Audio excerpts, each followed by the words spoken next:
Stick around, Module 3 coming up.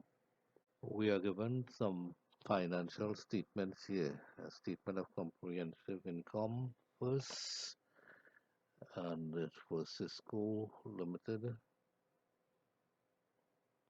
It's a condensed vertical format. Also have the statement of financial position on the balance sheet, again in vertical format. However, it does not give us the working capital. Okay, let's see what they require for prepare common size statement for Cisco Limited. From these, prepare a report to analyze the performance of the company. Your report should focus on liquidity and profitability by using two ratios in each category. Calculate ratios to two decimal places. Now, I remember when we were marking this, most people didn't know, including the teachers, did not know what common size statements were. Although it was on the syllabus, most of them confessed to not knowing what it was or neither teaching it. Okay, let's take a look at what common size statement is. And common size statement looks like it's an income statement in vertical format, and the percentages are in a column alongside it. Um, This is used when you are performing vertical analysis on your financial statement, right? One of the items, either the revenue, cost of sales, or the profit, is chosen as a base. In this case, I have chosen the sales, and that is would be 100%, and the other figures expressed as a percentage of the sales. I have calculated all these here as a percentage of the sales. So what you can do as an exercise for you is to verify these figures before you write up your report. Okay, so your common size statement would look something like this. It must be done in vertical format. We do the same with the balance sheet or the statement of financial position. We have the balance sheet here, and then we have the percentages here. In this case, I have chosen the total equity or the total net asset to be the base, and I have calculated all the relevant items on it.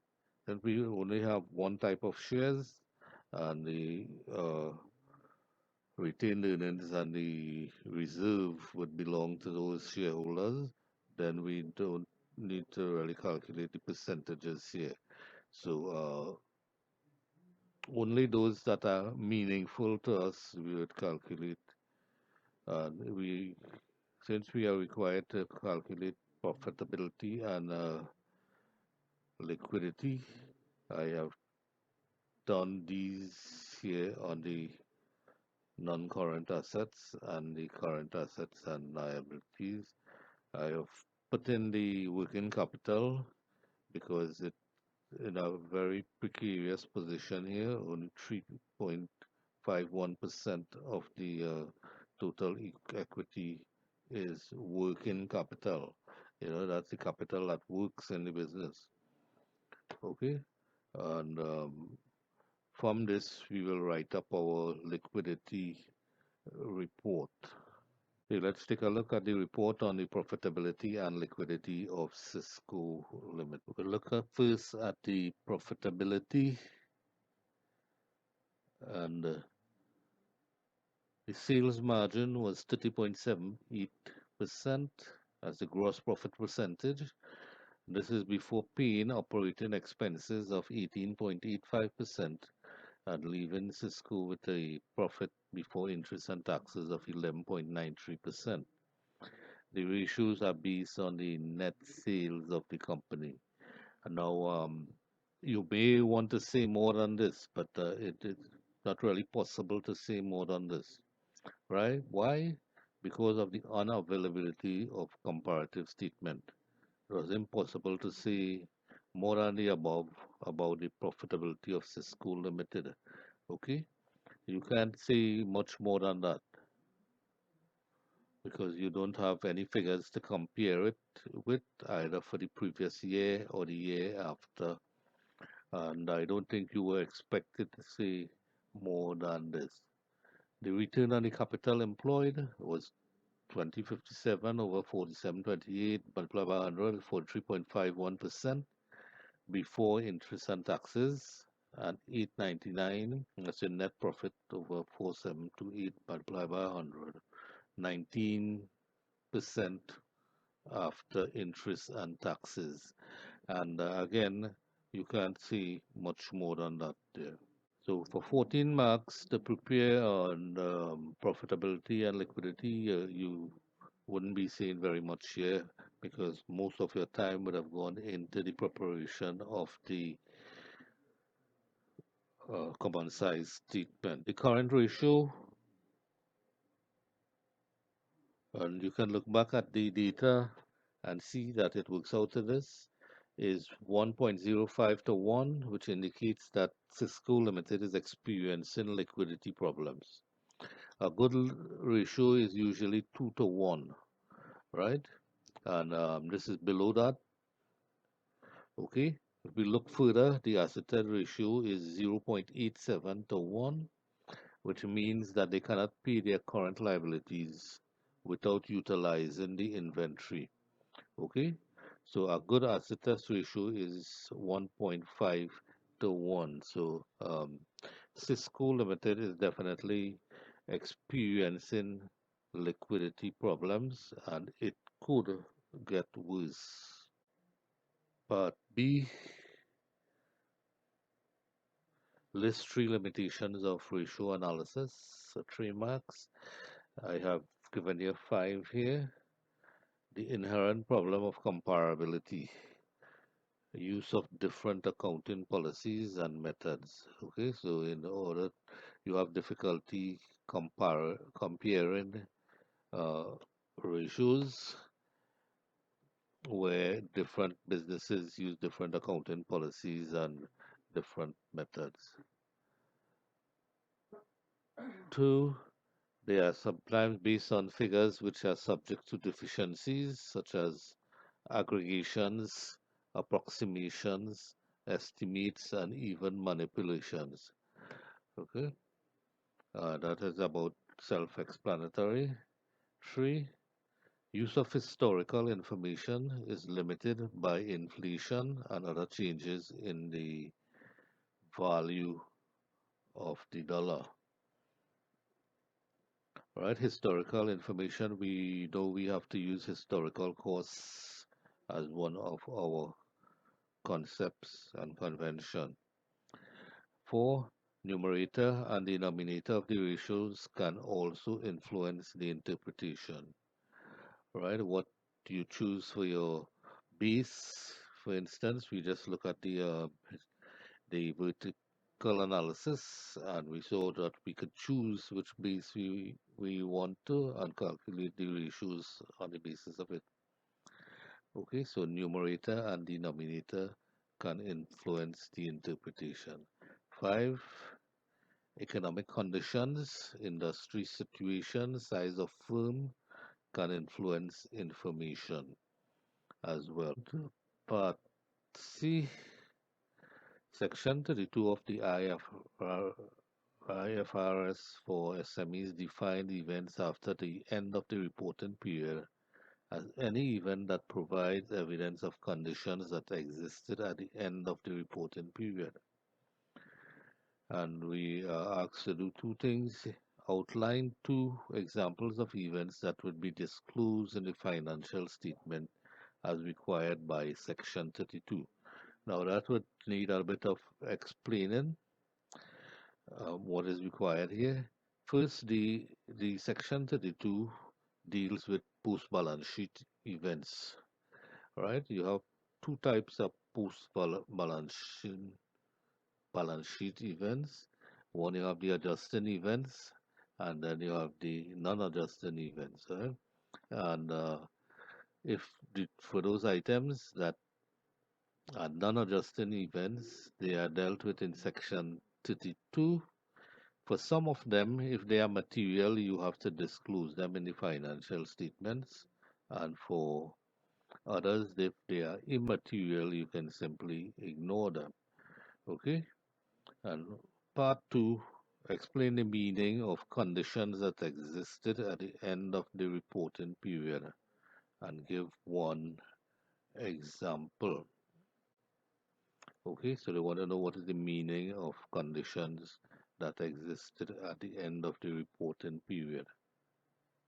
First, this piece here, I'll give you a little information about Section 32 and what it is about before I jump into the answer, right?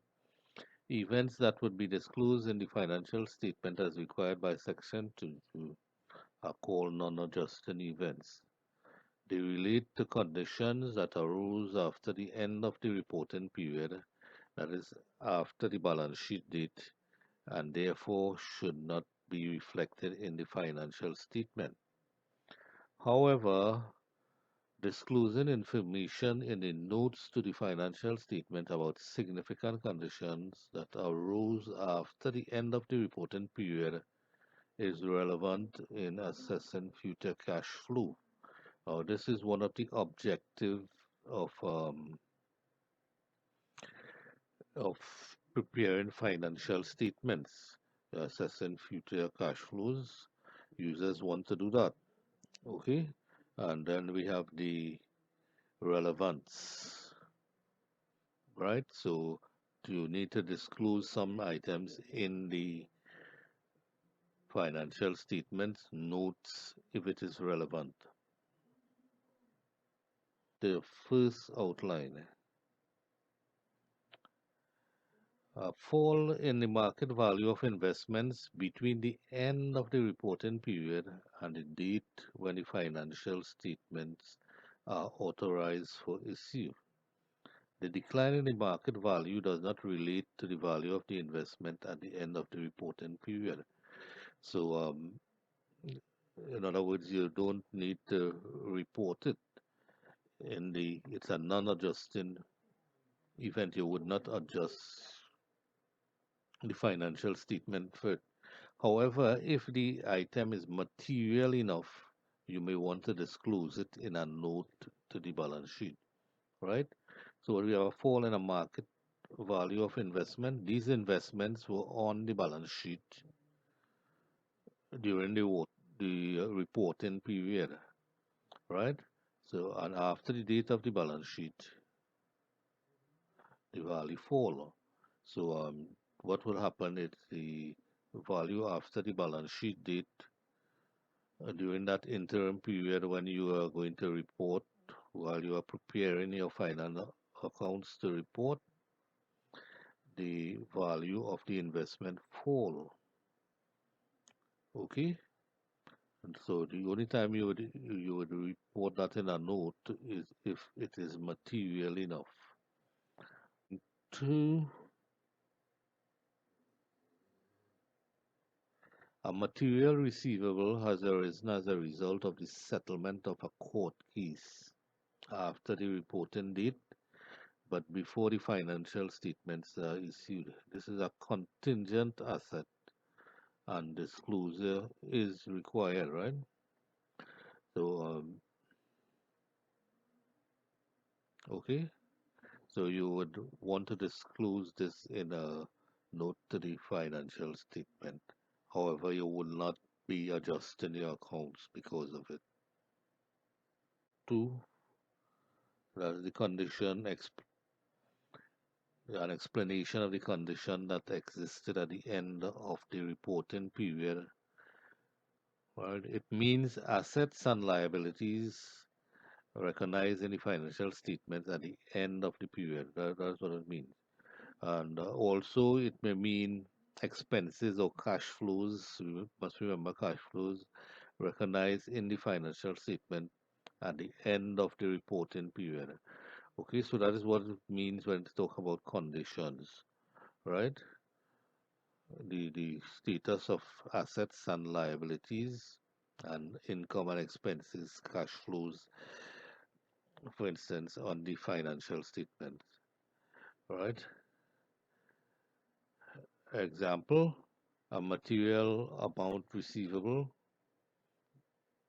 recognized at the end of the reporting period becomes uncollectible before the date of authorization of the financial statements.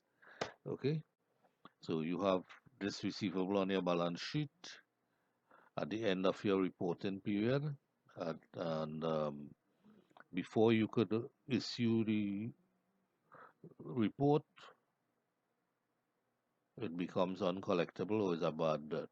Turns out to be a bad debt.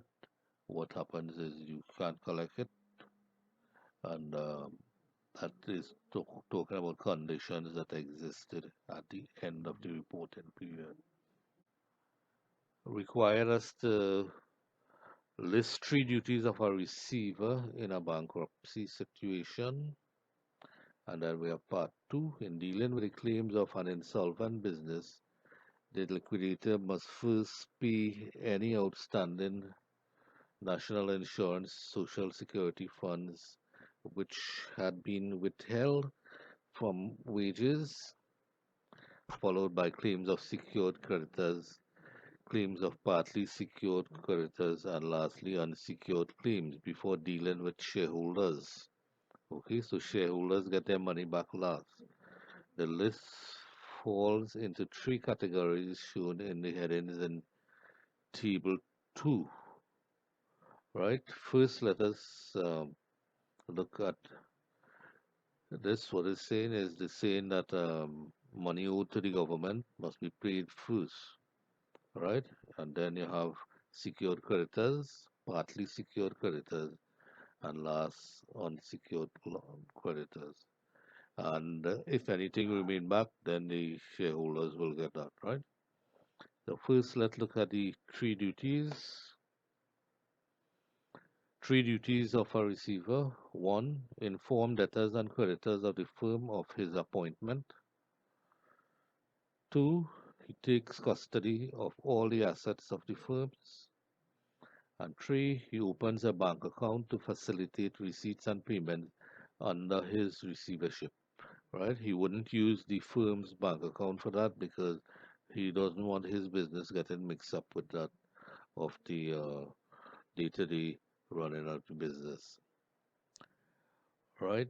Now the table that they want us to copy would look.